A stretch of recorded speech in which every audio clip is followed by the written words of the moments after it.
How to add 1.1, 1.2 numberings in Google Docs. Hi everyone, welcome to the channel. In this quick tutorial video, I'm here to guide you on how to add numberings in Google Docs. So do watch the video till the end and don't forget to subscribe for more tech and tips videos. Firstly, open any web browser on your device.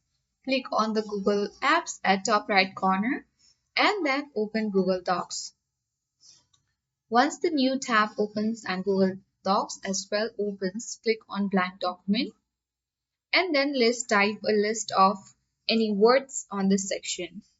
Once you add the list, you can easily select all the list of the words.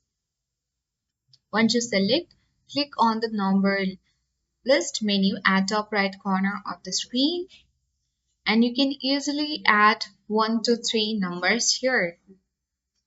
So once you have added the numbers, you need to select these numbers from the section and right click on any blank section and click edit prefix and suffix option.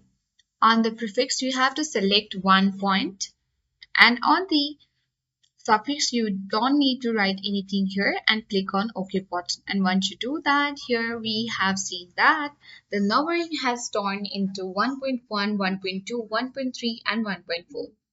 So it was quite easy and simple. I hope this video was helpful. If it was, then do like, share, comment and subscribe for more tech and tips videos.